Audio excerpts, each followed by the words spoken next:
like the stuff that we get into fire for is the stuff that we like question every decision we've ever made when we're doing it. When we're in the midst of like a really hard shift, you're kind of like, what am I doing? Why on earth did I choose to do this? And then you get to the end of the shift and it's very satisfying and you're like, oh, that was so sick. I can't wait to do it again.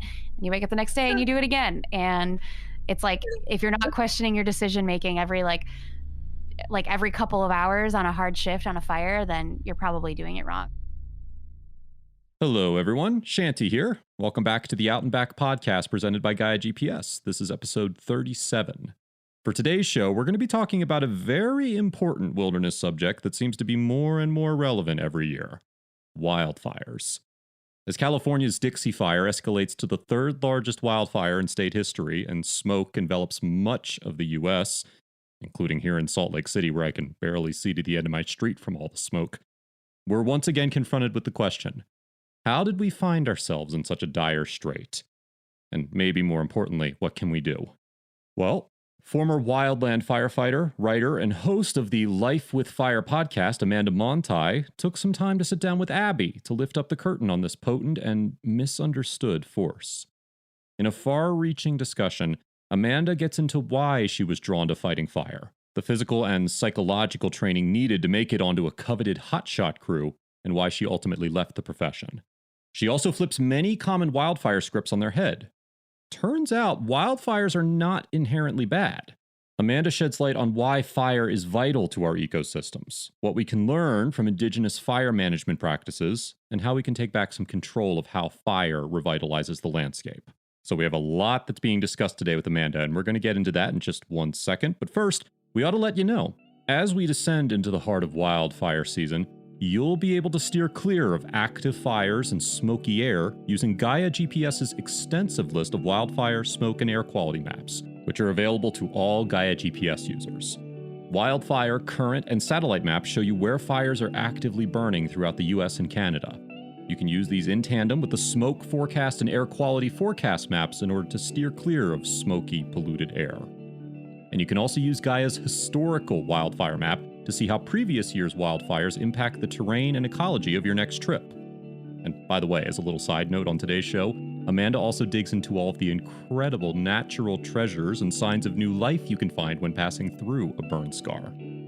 All these maps and many, many more are available for you when you get yourself a Gaia GPS Premium membership. And right now, if you go to GaiaGPS.com/podcast, you can get 20% off on a Gaia GPS Premium membership. That's GAIAGPS.com/podcast. All right, everyone, I invite you all to sit back, or hit the trail, and let's get into it with Amanda Monti. I'm Amanda Monti. I'm a freelance writer and podcast producer / host of Life with Fire podcasts, which explores the role that fire plays in America's forests, lands, and communities.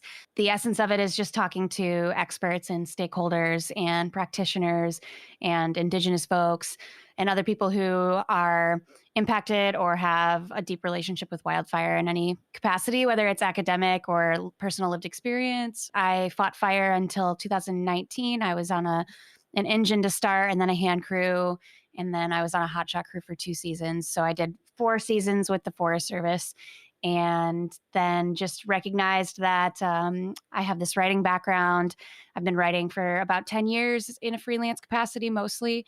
And I saw that there was maybe a little bit of a hole there in terms of being able to communicate about wildfire in a way where I had on the ground experience. I knew a lot of folks in the fire world and in the fire community, and felt like I was in a really unique position to write some, I guess, more narrative driven and reality driven, I guess you could say, stuff about wildfire. And otherwise, I am a ski patroller in the winter, and I do some work on wildfires in the summer now with the public information shop. So kind of doing, I call it like the PR of wildfires, where you're kind of like updating social media and kind of crafting updates for the communities that are impacted by the fires, and kind of doing that side of things, which is very different. But it's been fun to braid my interest in fire with my background in writing. Yeah. So cool. Okay, there's so much to unpack there. I know, I'm Let's sorry. I No, like am it's all over great. the board. It's great. I mean, it really illustrates how complex of a topic this is. And before we really unpack it, I'm curious, what initially sparked your interest in wildfires? I had a couple girlfriends actually.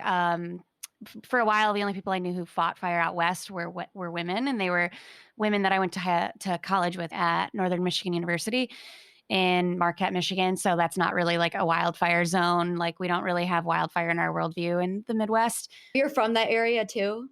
Yep, I'm from Michigan. Growing up there, I didn't really have wildfire in my consciousness. I really didn't think about it at all until my friends started going out west for fire seasons in college, and they had really cool photos and stories. I was just really infatuated almost with it. I was thinking about it a lot. Eventually, I was like, I should just look into how I can get into this. And that was in 2015. And I started applying for jobs that fall and got on with an engine in northern Idaho in 2016. But it was almost exclusively because I had like three women that I knew that were close friends in college who came out and did it. And I don't know who their influence was, but like if I had not known them and if I had not seen them doing it, I would have never chosen to do it. I would have never even had the idea to do it. What about the stories they were telling you sparked that interest? They were fighting fires in really remote corners of the US, whether it was like Alaska or Wyoming or California. Their images were amazing, just like photos from helicopters, photos of retardant drops, their experiences of it being challenging and physically and mentally preparing for something that difficult seemed really exciting to me. And so that was what really drove me in the first place, was that I was kind of in this lull where I had graduated college 3 years prior and I was working for like a couple local newspapers, like not really doing much with myself. I had been an athlete in high school. I had been like a runner in high school, and I had been climbing and skiing and doing all these things since college. I really wanted that sort of physical and mental challenge that I wasn't getting from anything else. So I think that was what really kicked it off, was just seeing like that they were like seeing this challenge, meeting the challenge, and actually like really excelling at this job. Um, Mm. Despite like the societal expectations of women in fire jobs, it was like not really a big deal at all that they were women. They were still kicking ass at it. So I thought that was pretty rad. Yeah, seriously.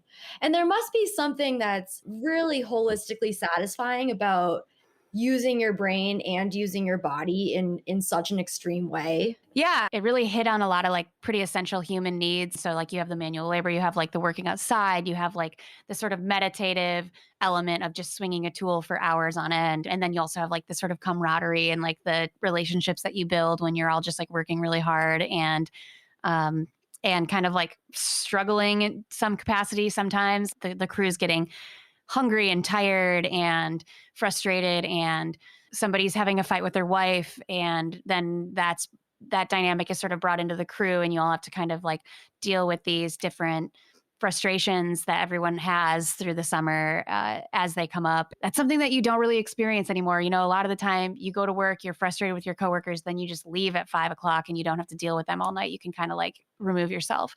But in fire, you're very much just with these people every day, sometimes for 130, 140 days a summer on active incidents, let alone you're only really getting 2 days off every couple of weeks. So you're really with these people all the time. And making sure that those dynamics stay like healthy and communicative is like pretty difficult, but it's also really satisfying when you nail it and when you get on a crew where it's second nature, where it's really easy to communicate with everybody and really easy to work through those frustrations. That's a side of it I think most of us in the general public don't think about, that Hmm. the very human side of these physical jobs, Hmm. where it's not just about the physical challenge or even the mental challenge of the mitigation or putting out the fire. It's how are we interacting with our peers, our coworkers? Yeah, it's like something that's really not touched by anything else that I've been able to figure out anyway. Since getting out of fire in 2019, I haven't really been able to find it. But I think in some capacity, I think endurance running, like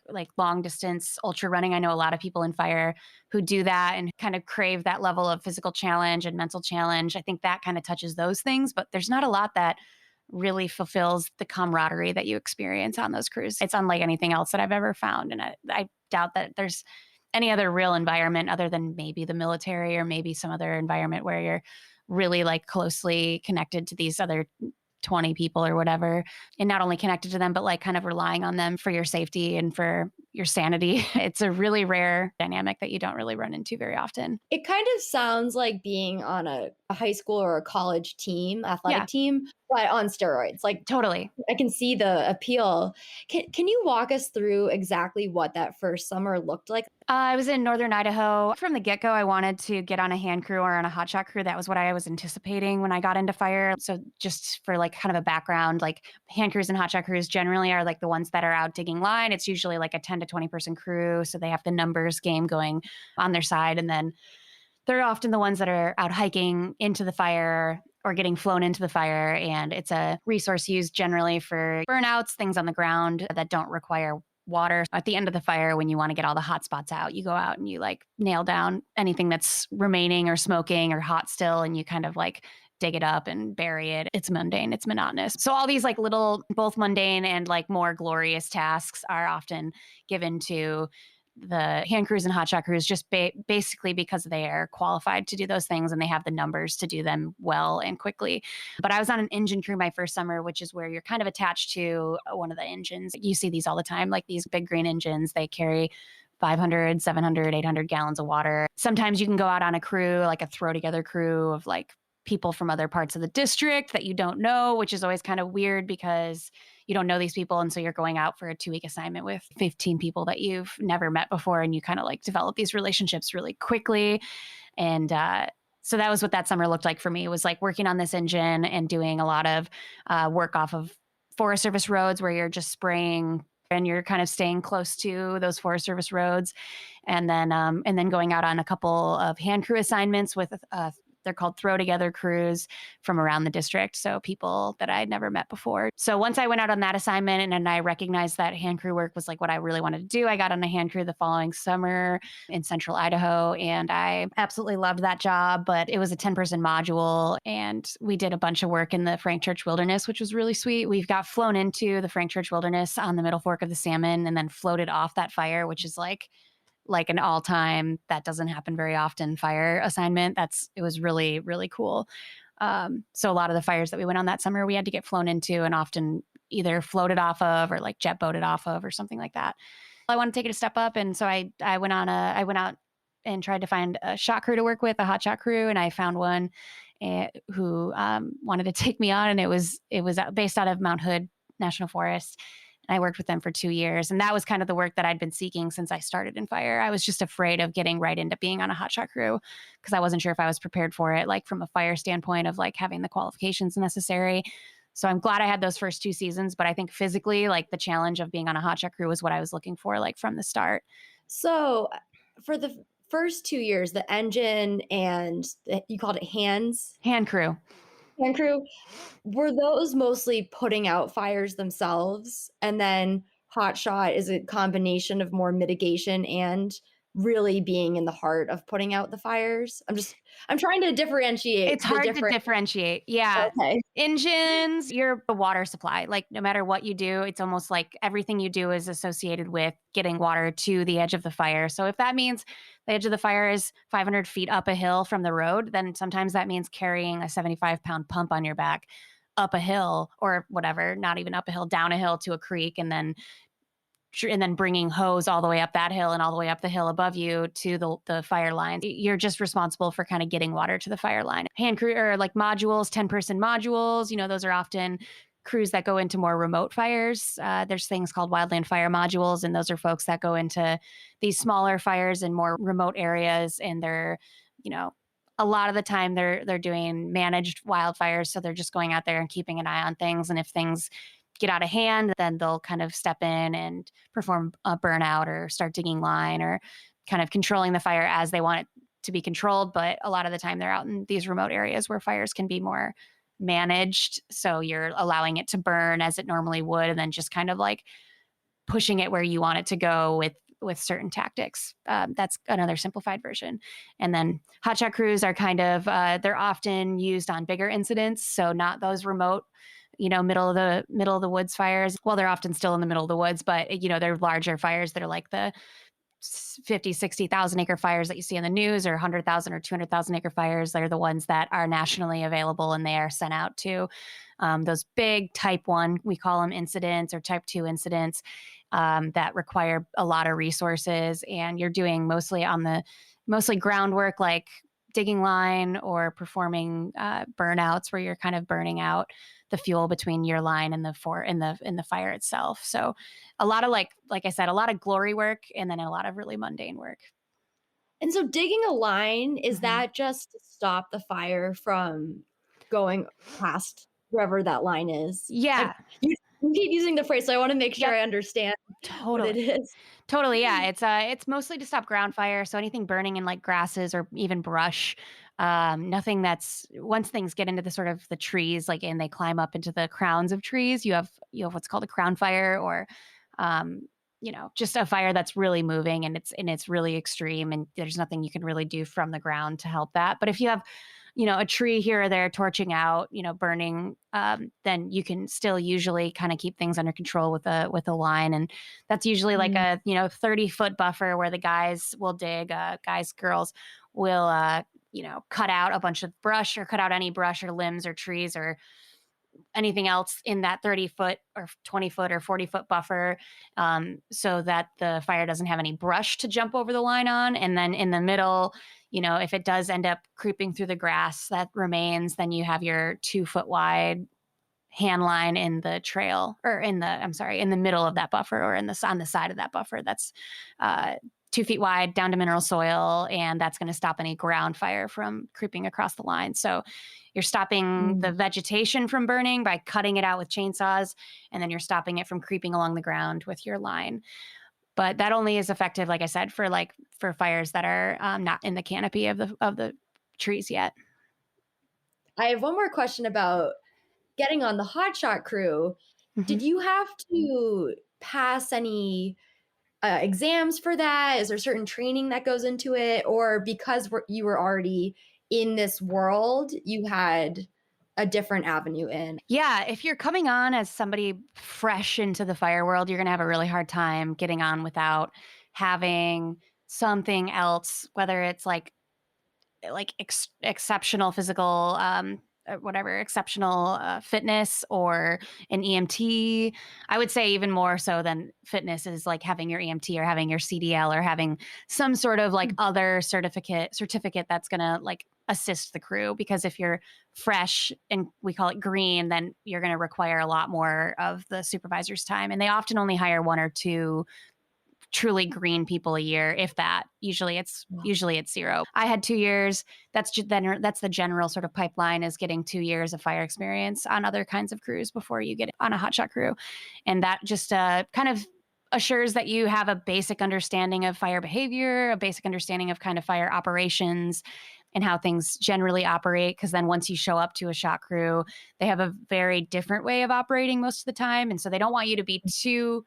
It's weird. Of course, they want you to have as much experience as possible, but the more experience you have on different types of crews, the more the work they have to do to kind of craft you in their like particular way for that particular crew, because they all have very, very specific ways that they operate. And I can imagine that being really difficult if you have 6 or 7 years on a different type of crew, on a crew that's not a hotshot crew.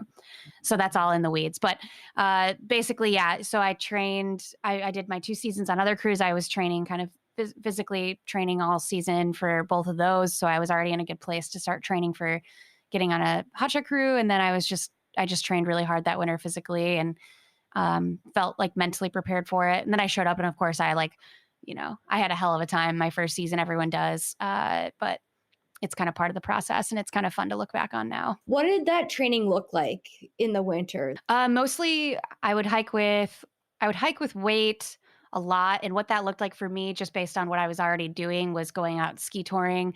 And I ski at Mount Baker, and there's this boot pack up to what's called the Shucks and Arm, and it's right out of the ski area. And the boot pack is it's about an hour, 45 minutes to an hour, depending on what line you want to ski. And so that would require me to have my 10 to 20 pound backpack full of all my avalanche gear, and like a layer, and like food on, and then my skis over my shoulder, and then boot packing up this like pretty steep incline. And so I did that as much as possible that first winter before my hot shot season. It was really helpful with the types of muscles that you use when you're hiking chainsaws up steep slopes. That's essentially all you're doing is you have something over your shoulder and you're walking up a steep slope. So I did that boot pack as much as possible. And I really think that was really beneficial. And then I was touring like 2 to 3 days a week on my skis because it's like not fun to go and walk in the rain in Western Washington winters, go walk in the rain with your 40-pound pack on. So I found kind of other ways to get those muscles moving. And then come spring, it just turns into like running a bunch and always doing strength work. I'm not somebody that goes to the gym.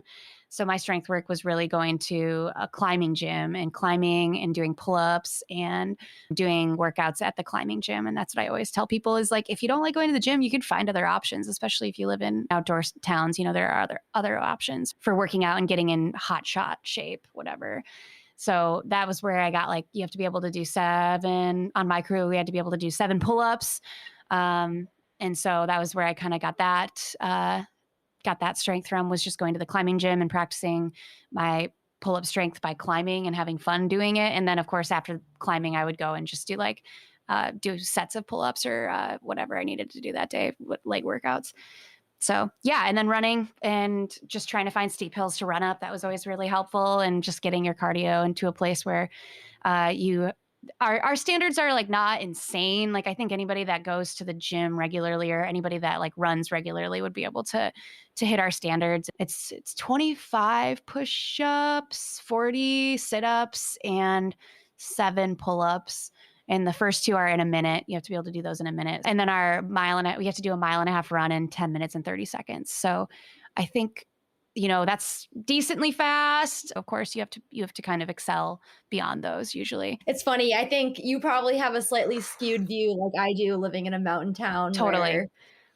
Oh yeah, of course, everyone can run a mile I and a half. know. It's like maybe a little ableist of me just because I have all these friends that are so fit and like regularly just go out and like, tore up Baker and are like, this is something that they do casually. And like, I'm not really super casual about that anymore. But yeah, I just am surrounded by all these people that are really in shape.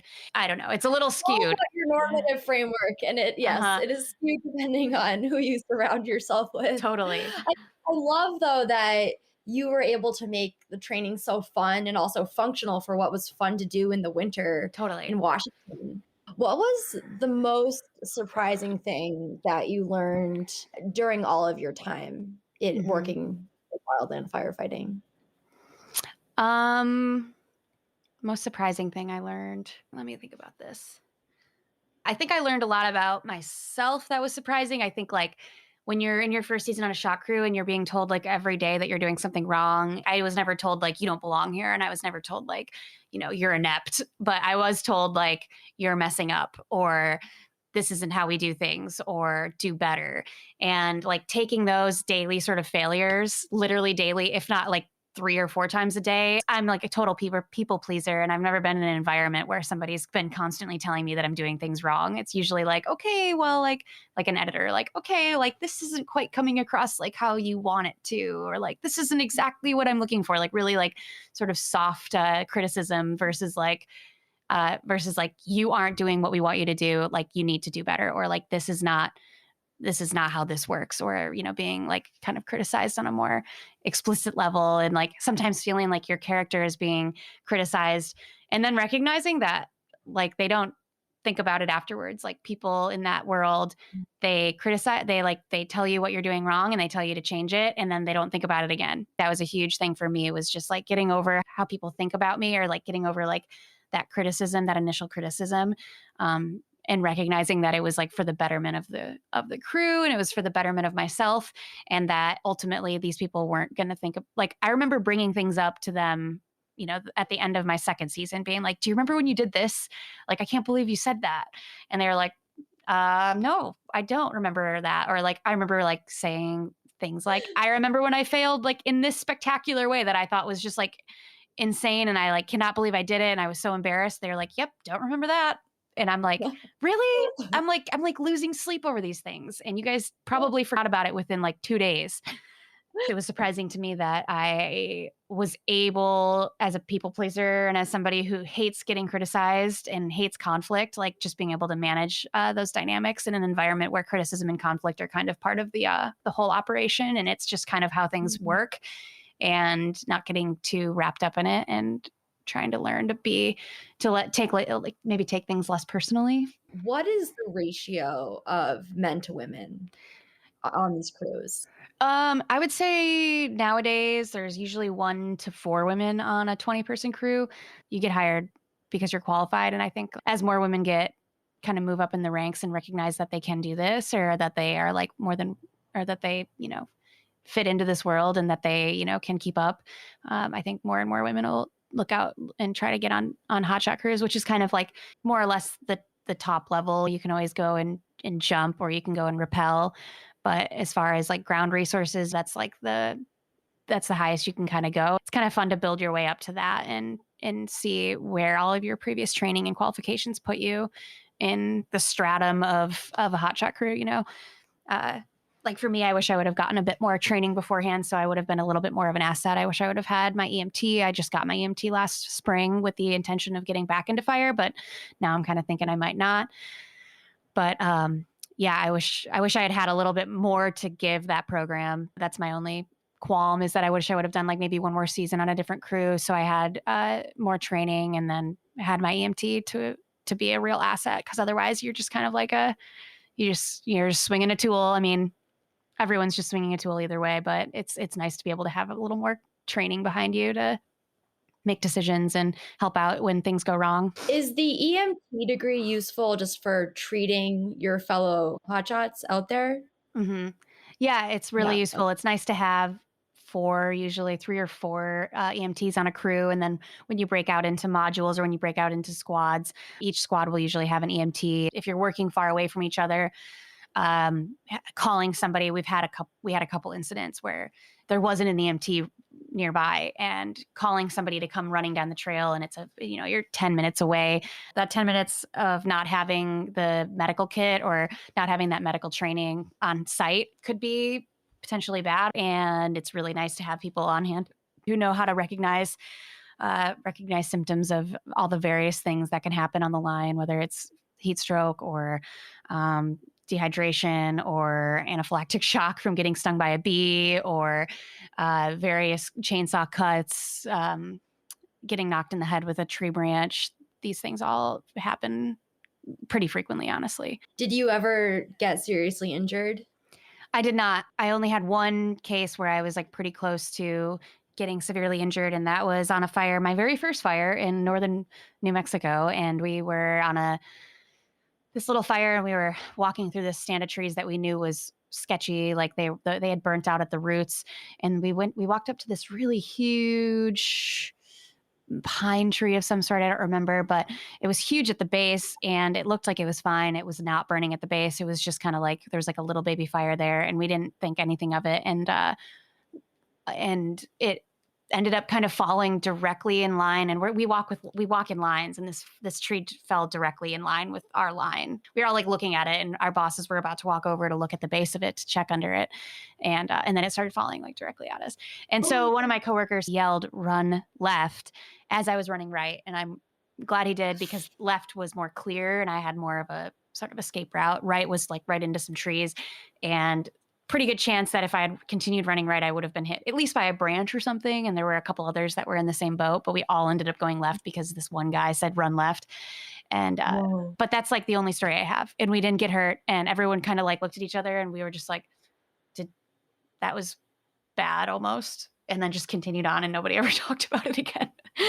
Oh my gosh. And that's like the precedent set for you, your first fire Oh, it scared me too. shitless. I was like, I was so scared. It took me like a month or two to be like, okay, that's not normal. Like it to be like the standard operating procedure here is not that happens regularly. Like it still does happen, and you still have to keep an eye out for it, obviously. But yeah, that scared me big time. Were there any moments where you questioned your decision to be out there? Yes, it's actually funny. We all talk about this. Like we question it like every day. Like every day you wake up and you get in the buggy or you have breakfast and then it's 6 a.m. and you get in the buggy and you just sit there and you're like, what fresh hell do they have for us today? Because you never really know what you're doing. That, like they can give you a general idea, like, okay, we're going to continue doing this line or we're going to continue this, whatever. But then you get out there and things always change. So I think like the fact that you never know what's next is really hard for like the human brain to wrap around. It's really hard to like wake up in the morning and have no clue what the rest of the day holds for you until like 2 minutes beforehand. Like it goes from, oh, we're just mopping up to like, oh shit, things are getting out of control and we need to go to a different part of the fire. And then we need to dig line all night and not get any sleep and perform a burnout and do all this like kind of intense stuff after spending all day thinking we were just going to have like a chill day mopping up, So it's always like, it's like this flexibility that I never had to deal with before. And I probably will never have to deal with again, where you're kind of it's always in the back of your mind that you could have, yeah, we're at the end of the shift, but there's always a chance shit hits the fan on some other part of the fire and they call us in to work a night shift, or they call us in to do a last minute whatever. And so that was kind of tough. And I don't remember what your question was, but I can circle back to that. Whether you ever questioned your decision to be there. So yeah, like Thought about that constant changing of what you're doing and constantly questioning if like the next 4 hours is going to be really, really hard. I think, and then of course, being in those hard moments in like digging line for whatever, 10 or 12 hours straight, it's like the stuff that we get into fire for is the stuff that we like question every decision we've ever made when we're doing it. When we're in the midst of like a really hard shift, you're kind of like, what am I doing? Why on earth did I choose to do this? And then you get to the end of the shift and it's very satisfying and you're like, oh, that was so sick. I can't wait to do it again. And you wake up the next day and you do it again. And it's like, if you're not questioning your decision making every every couple of hours on a hard shift on a fire, then you're probably doing it wrong. At the moment, you're always questioning it. You're talking with your crew members and you're like, why are we even here? Like, what are we doing? Like, I wish I was at a barbecue with my friends right now. And then you get to the end of the shift or the end of the assignment. And it's just it's like this level of satisfaction that I haven't really found anywhere else. something about those really masochistic things, Totally. that are so satisfying that you quickly have amnesia Yep. about it. That's exactly it. know. It's like short-term memory loss. It's like we keep doing it. Like we get to the end of the season and we're like, I never want to do that again. That was the worst. And then the next April, we're like crawling back for more. We're like, okay, we want one more season. And it's always one more season. It's always like, I think I'm just going to do one more season. And then you get stuck in it. It's similar to running, I would say, like on a shorter, more acute scale where you're like running and you're like, why am I doing this? Like I could turn around right now. I could stop right now. I could walk. I could be doing virtually anything else. And then you finish your run and it's so satisfying. You're like, I'm glad I finished it because I was trying to convince myself the whole time to turn around. Yeah, it seems unfair to compare this to running just because one is a very selfish activity and one isn't. But I think it is, at least for me, it's the closest thing I can relate to. Totally. I know it's hard. I could get into like the motivations of fire. It's like, I feel a little egotistical talking about it sometimes. The fire community is on a general scale very humble, and they tend to not take very kindly to people who kind of brag about the job or brag about being like heroes, like which is not what I'm doing at all right now.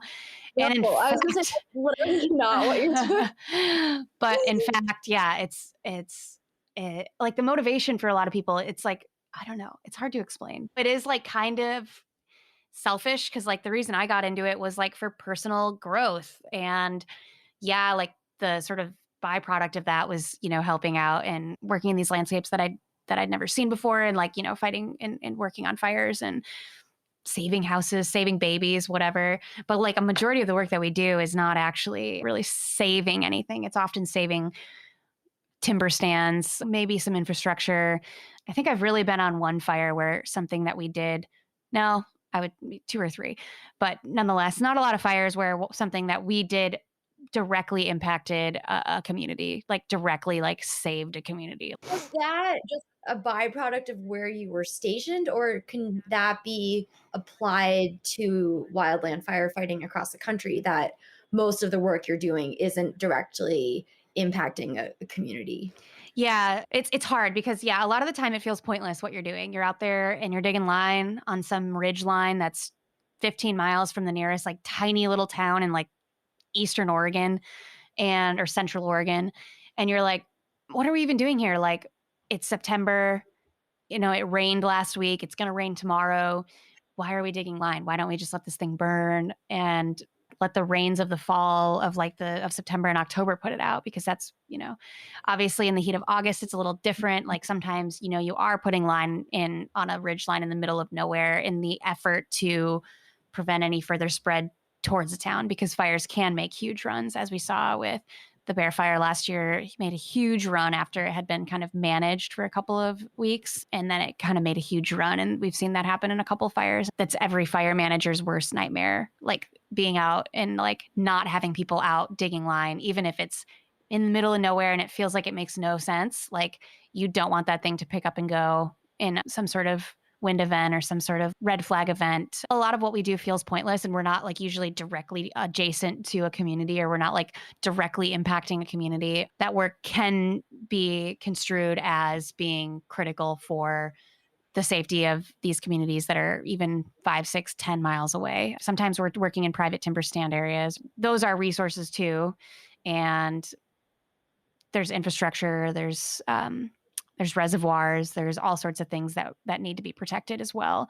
But, a lot of the time, the suppression side of things is just a Band-Aid, and like suppressing fire. This is like a huge soapbox, and suppressing fire, and especially suppressing fire that could burn up to a community, is just further exacerbating the conditions within that landscape, within that little buffer zone, that will contribute to a fire ultimately burning through that in the future. Finding ways to safely burn through that buffer area, probably not going to be a wildfire situation, but like maybe through prescribed fire or whatever.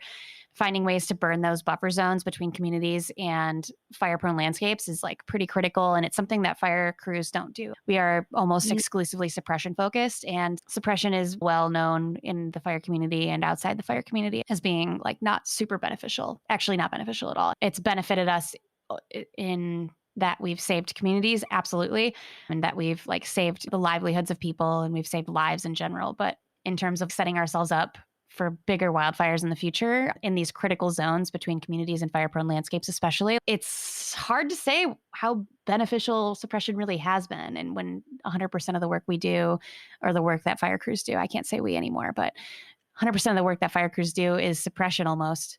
Not 100, but maybe in my experience, 80%. We would do a few prescribed fires in the spring, sometimes in the fall, but I think we really need to reframe where we're putting our fire resources and how we're using our fire resources, and especially like how our fire resources are like being compensated and how long they're on the clock, and just kind of how they're structured in general, so that we can get them out to do more prescribed fire and more thinning and things like that. That was a total soapbox.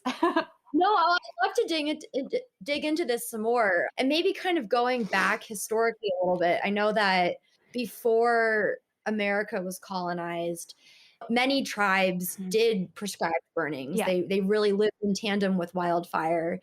And at some point we moved away from that into this very suppression focused regime. Can you explain that a little bit? Yeah. Indigenous folks have always been obviously more in tune with the landscape, and I would normally defer to a tribal member for this information, but I've spoken with a few tribal members for the podcast, and their general consensus was, their tribes have long used cultural burning for ecological benefit, for cultural reasons, to encourage the growth of plants for medicinal purposes, just edible plants in general, for ease of movement, ease of hunting, all these things. And they just knew the ecological benefit. They understood that areas that were recently burned have a huge influx of these wonderful medicinal and edible plants that they relied on. And also just generally plants that were eaten by deer and bison and all these things. So anyway, that's the general basis of it, was that they've always kind of done this. And especially in places that are fire prone and that would normally be burning through with lightning and stuff, there's this mosaic pattern on the landscape that was created through the burns of tribes and then the burns that were occurring naturally through lightning strikes. And we lost that mosaic pattern for the most part. We started suppressing fires. The European colonizers came in and they recognized, after they started building railroads and building homes, they started being like, well, we can't have these like random fires occurring because we have all these things at risk now. Classic colonizer, like not recognizing the benefits of this thing that had been happening on the landscape for thousands of years, if not longer, millennia, really. That was like probably like early, mid 19th century. And then you get into the 1900s and you to have these sorts of cultural burns, like outright, like arresting people and making it illegal to do any sorts of burns like this. And then you have like the big burn of the 1910 fires, the big burn in Idaho and Montana. And that burned millions of acres, and it kind of set up the policy of full suppression firefighting. It kind of allowed for the creation of that policy because they were like, well, we're losing railroads, we're losing homes, we're losing lives.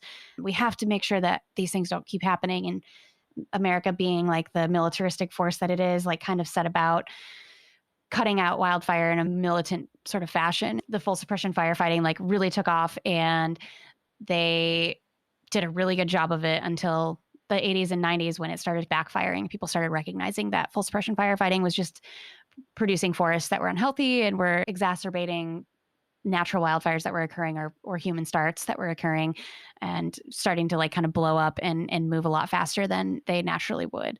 That's generally the history. And now we have a sort of resurgence. I think indigenous and cultural burning have been taking place on a small scale even since they were technically outlawed. I spoke with an indigenous elder a couple days ago, and he was talking about how his mother was like, had learned how to burn from her parents. And his mother was born in 1911. So like he was learning tactics that were learned in the mid 1800s probably, and had been passed down through the generations. And his mother was like, I'm not letting these people tell me not to do this. Like, I know how to protect my own land, and I know how to protect my own crops. And that's through these like tiny little prescribed fires. So even if it's like a half acre on the back 40, or a quarter acre, or a couple 100 feet of their yard, just to create that essential buffer between an actively spreading wildfire and your home. These indigenous people knew fire behavior. They learned it early on. He is now a practitioner in his community, in his tribe, and he's teaching his nieces, nephews, grandkids, great grandkids. He's teaching all these youth how to burn using the tactics that he learned from his mother. It's just like super cool to see that very clear line of influence from very much like pre-colonial times to now, and all how those tactics and cultural influences survived. Yeah. Do you think that this indigenous philosophy is at all trickling into mainstream US government? A lot of fire practitioners, especially in Northern California, I found defer to the indigenous tribes in the area for a lot of their practices. And oftentimes they will invite tribal members to come and help with the burning, or the tribal members themselves will be coordinating these burns. That's especially in Northern California. It'd be really cool to see more tribes around the country gain that sort of authority, and maybe gain like the training necessary, because unfortunately each state has these really specific training requirements that you need, and also just simply insurance requirements, liability requirements that you need in order to do these burns, even these couple acre burns. And that's a huge barrier. And I think that there's a movement in the fire community towards breaking those barriers down, and helping the public in general recognize what indigenous tribes have known all along, which is that like fire, if you know how to use it, is not dangerous, and in fact is incredibly beneficial ecologically, and in their case culturally.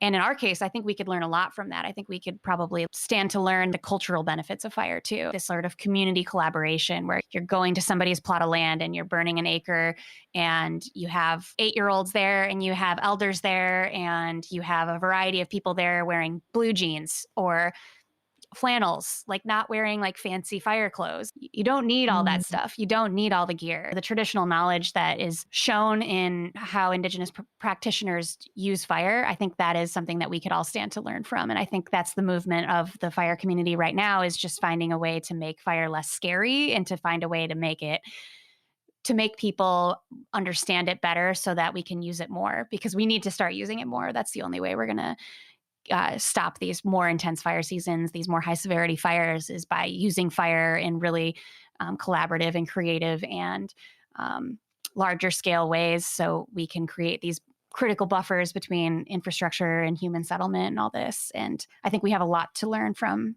the indigenous perspectives on on burning in that realm. And also just the indigenous perspective on like being connected to your landscape, and having sort of a feeling like you're part of this landscape, and that you can't just exist within it, like sort of superficially. Like you have to be an active member of it.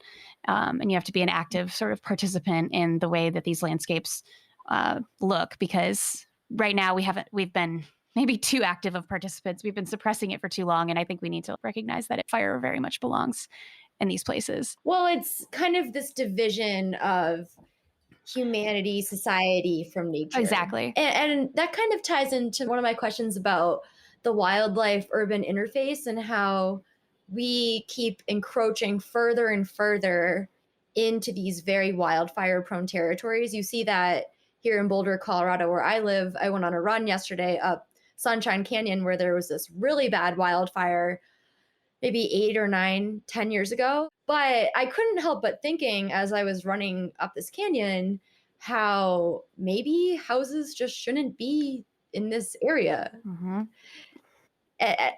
Do you have thoughts about that from a policy standpoint? Yeah.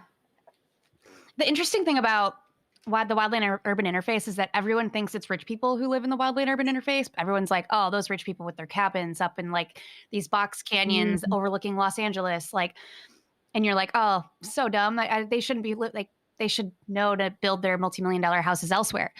But the reality of it is that a majority of the people who live in the wildland urban interface are vulnerable communities, people who live in more rural areas. A lot of the time, they're migrant communities or they're English second language communities. These communities that don't have a choice. It's often more impoverished neighborhoods. It's hard to say, but I think there's a huge misconception that it's only rich people who live in the wildland urban interface. And I think it's very detrimental because when a fire affects an impoverished neighborhood on the edge of a tiny little rural town in the middle of nowhere in Oregon or California or Washington, it's really, really difficult for those kinds of communities, for those types of communities to rebuild. And oftentimes, I think like a lot of the time they don't have insurance against fire. And so you have these cases of communities burning. You have Paradise, for example, and the homeless population just skyrocketed in nearby Chico, California after the Camp Fire. I think it's really detrimental, and not that you were saying this at all. I'm just saying, like, as a general rule, I feel like I see a lot of people talking about rich people living in their cabins and their second homes up in the mountains, and I think it's detrimental to the conversation in general to think that it's only wealthy people who are affected by the wildfires in this wildland urban interface. Well, it seems like an extension too of just environmental injustice in general, Yeah. where same thing with the fact that dumps are put in low income neighborhoods. A lot of factories around here in Colorado that have a lot of air pollutants are in low income neighborhoods. It all kind of works together in a way, or is part of the same issue. It does. Speaking of the media portrayal, what else do you think mainstream media is getting wrong about wildfires? Well, the general consensus is that it's too dramatic. It's like often far too apocalyptic. And that's the nature of media, is that they're going to seek out the stories that are dramatic and the stories that include heroic, life-saving, whatever. So yeah, it's, the nature of the media is that they're going to like look for the retardant drops. They're going to look for the people doing the work on the ground. And that's great. They're going to, I don't know. It's hard to say, but mostly the general viewpoint in the fire community is that the media could definitely stand to learn about the benefits of fire and about good fire, we call it, and maybe do more coverage on fire as a tool and fire as a resource, and not necessarily always painting it as this negative and really detrimental force. It can be. I think there's. Yeah, fire is good until it affects human settlement or until it affects people's livelihoods. And I think that's an important distinction to make, that I'm not undermining like the experiences of people who have had their homes burned down or who have lost people in wildfires, because that is experienced by a lot of people in this country and it's going to be experienced by more people. But the only way out of that is by recognizing that fire can be good and can be incredibly ecologically beneficial. And additionally, I think that there's a lot more media coverage that can be done on mitigation strategies before fire. That's a lame story though, NBC News isn't going to like go to some town in California and be like, these guys are cutting down the trees in their backyard so that they have less wildfire risk, or like these people put on a tin roof, or like this person put in like different filters or whatever. That's not a fun story. So I recognize that that's like not going to be something that happens. But on the other hand, like for local news outlets and for regional news outlets, it's critically important to talk about mitigation strategies, to talk about people that are doing that mitigation work, to people to talk about the local prescribed burn associations or the local tribes who are doing that critical mitigation work, but also to go into those towns that maybe didn't have that critical work done and burned over, and just showing like the reality of rebuilding a community that maybe was largely um, living in poverty, or people who are already sort of disenfranchised and aren't able to rebuild in the capacity that somebody that's wealthy and living in the foothills above Los Angeles might be able to rebuild. I think those are all really critical stories. And just, I think there's a lot of news outlets that are doing that. I would just like to see it done on a broader scale. And I'd like to see it done. I'd like to see people not forget about fires immediately after the heat of the fire season. So August, September, I'd like to see people talking about fire throughout the season or throughout the winter too. Like, these are the things that are being done for next fire season, or like, these are the predictions that we have for next fire season. This is how you can prepare, or like, this is how the recovery is going on this fire that happened last summer. Like, just making sure that it's kind of in people's consciousness year round, because I think that's what it's going to take to get people to really want that deeper connection to their landscape and really like have more of an accountability to the way that fire affects that landscape.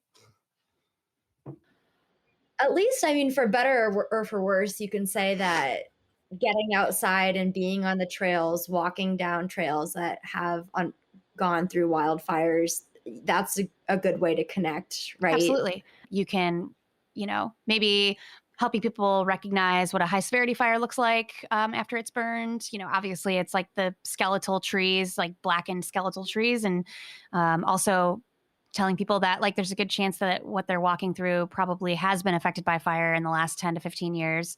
You just don't notice it. And that's like the good kind of fire, is just this low severity, like kind of clears out the underbrush, makes it easier to hike. Oh, awesome. We're kind of in this weird juxtaposition maybe where wildfire is really necessary. We've been suppressing it. And now we're seeing these really intense wildfires at this unprecedented scale that are covering bigger swaths of land. I mean, it felt like Colorado was on fire all summer last year. The air quality was really bad. It definitely was not a fun place to be recreating outside for most of August. Why have we gotten to this point? Yeah. Well, definitely the suppression thing. I think the forests are like kind of catching up with what, like, now that they have these sort of extreme conditions to work under, like you have more red flag warning days, which means essentially you have really high temperatures, you have really low humidity, and you have maybe high winds. Those are like prime conditions for wildfires to spread, and to spread quickly. So the more days you have like that, and the more starts that you have, so we might have starts. We always have human starts. There's always unattended campfires. There's always somebody leaves a chain off the back of their truck and it starts a spark that gets into the grass. Just various types of human starts, often a majority of the time accidental in some capacity. And then you have the lightning starts. And if you have like this sort of amalgamation of like perfect conditions, so you have the start, you have the red flag warning, and then maybe you have, like, for example, during the Labor Day firestorm, we call it, last fall, where we had all these active fires on the ground that were burning, kind of like they were already burning big time because of a lightning storm. So you have this like very specific circumstance that happened, where you have these two series of lightning storms coming through, starting a bunch of remote fires that aren't usually started by humans. You never get fires in these areas started by humans, like up on these huge ridge lines that nobody ever goes to, no hiking trails nearby, and burning in areas that haven't burned, and in red flag warnings all up and down the West Coast. And then you have a huge east wind event occur, which east wind events are pretty rare. So you have these winds, these dry winds coming off the plains, coming off of Western Oregon and Western Washington and the sort of Great Basin area. And those dry winds just absolutely fanned those flames, because they weren't the more wet, like mellow winds coming off of the ocean. They were the dry winds. And that just absolutely blew things up. And if that east wind had happened on a day where those fires hadn't been burning on the ground, or if those east wind events had happened during a summer where we didn't have a bunch of lightning storms that started these huge remote fires, it wouldn't have been a big deal. But because of like those very specific set of circumstances, like you have these forests that are primed for burning, you have red flag warnings, you have a bunch of lightning starts, you have this crazy wind event, like that contributed to what was one of the worst firestorms in U.S. history, like kind of second to the Big Burn in 1910. Entire towns being burned over.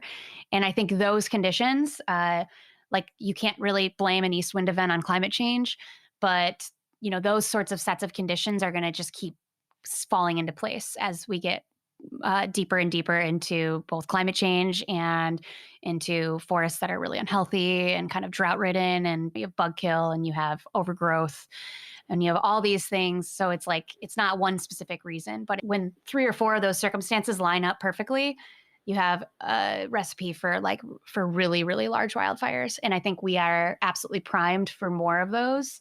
Whether those conditions line up again for the next couple of seasons will be interesting, because again, if that east wind hadn't happened, it wouldn't have been as big of a fire season last year. But because it happened, that 1 or 2 day event caused like a massive amount of fire growth. Moving forward, yeah, I think like the severity of fires is just going to continue to grow, but also these fires are doing, like, for every 2% of those fires that reach human settlement and result in disaster, result in the loss of livelihoods, the loss of homes, the loss of lives. For every 1% or 2% of a fire that does that, you have 95 or 98% of a fire that's doing really critical ecological work that's protecting other communities from future fire seasons and from future fires. So it's important to remember that you can have these disastrous fires that are disastrous in a sliver of where they've burned, and then the vast majority of it is still doing really critical work that's protecting other areas, even if they're burning at a high severity. Which actually, like I've heard recently that I don't know where I've heard this from, but I've heard that the severity of fires is really not out of proportion for the historical norms. I think most fires burn with like a 2 to 3% at a high severity, which is like crowning, fire up in the canopy, and you can only really fight it with aircraft.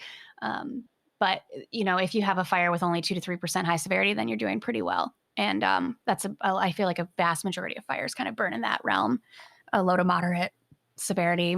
And I think 98% of the fires that we see in the U.S. don't impact any human settlement. They don't impact any infrastructure. They don't impact any resources at risk, we call it. They're just out there burning and nobody cares about them because they're not doing anything. They're not destroying anything. But 2% of the fires that we see in the U.S. are the ones that kind of end up on the news and are huge and burn into human settlement. So it's a fun little stat for you. So even though we have kind of these confounding variables of climate change, wildfire suppression, and then you mentioned bug kill, is that mostly beetle kill? Yep. And so that's related to climate change as Exactly. well, right? Yep. Yeah, you just have all these different elements that are contributing. Like you can't blame it on any one thing. Even though we have those variables, it seems like the wildfires we're seeing today are still in that ecological homeostasis realm, where what is happening now is really what we need to be happening for the long-term health of these ecosystems. Yes, exactly. Like they're resetting. They're doing what they should be doing. It's just, it's just like humans have sort of converged with those landscapes that would normally naturally burn. I don't know. It's really, it only really becomes a problem with human settlement or with homes and cabins and infrastructure. And so as we continue to push further and further into these places, you're going to have more disastrous fires. And that's problematic because it's just going to continue to frame media coverage as this being a very disastrous apocalyptic force. When in reality, like I said, 98% of fire that burns in the West is healthy, is low to moderate severity, is out in the middle of nowhere where nobody can see it. And you maybe can smell the smoke in the valleys, but otherwise it's just doing its thing out in the middle of nowhere. But those 2% of fires that impact homes and lives are the ones that frame policy and everything for the remainder of those fires and for the remainder of the landscapes that rely on those fires. Wow. Mm-hmm.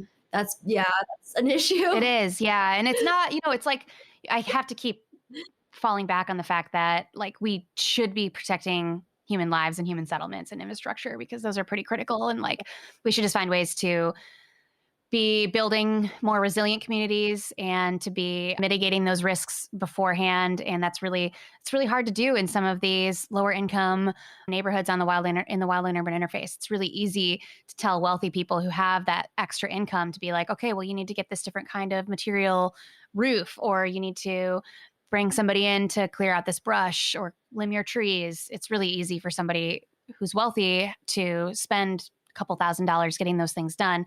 It's a lot harder to have people who are probably working more and have less disposable income.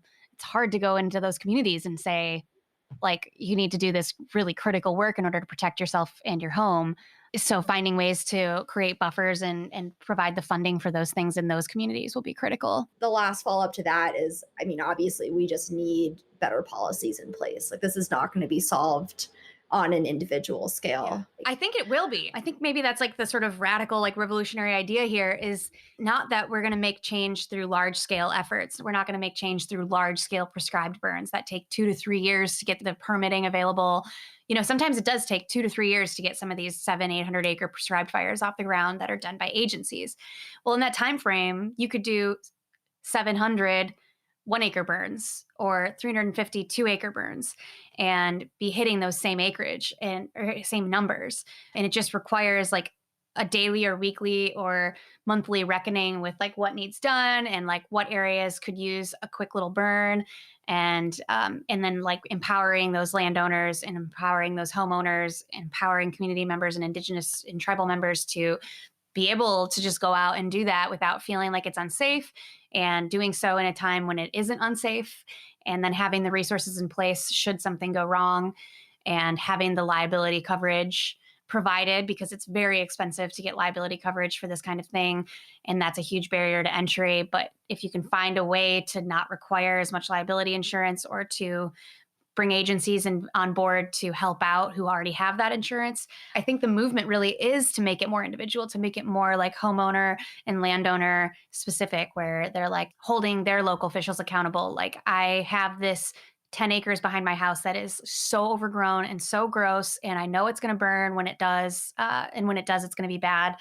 And just going to like their local officials and just making sure that they know, or that making them feel empowered to be able to take those sorts of decisions and take those sorts of conversations to their local council members. I think thinking on a smaller scale really is maybe the path forward. I'm sensing that from a lot of people that I talk to, that getting these tiny organizations or these, you know, these little collaborations between landowners, you know, hey, I'm going to burn 5 acres on my property today. Can you come over and help out? And like having like this sort of community engagement between landowners and homeowners and local organizations. I think that would be really cool. And I think that would be the way, you know, we like thinking on that smaller scale, thinking about like just the 10 acres behind your house, or just the 5 acres in your backyard, or just the little strip of buffer that you want to create around your community. You know, those things are pretty manageable versus like, we want to burn off this entire national forest or like this 700 acres. Those things can feel really inaccessible and really unapproachable, especially on a community basis. You are so amazing. Thank you for sharing your knowledge. Yeah. Thanks for having me. And have a great day. Thank you. You too. Thank you. Talk soon. Bye-bye.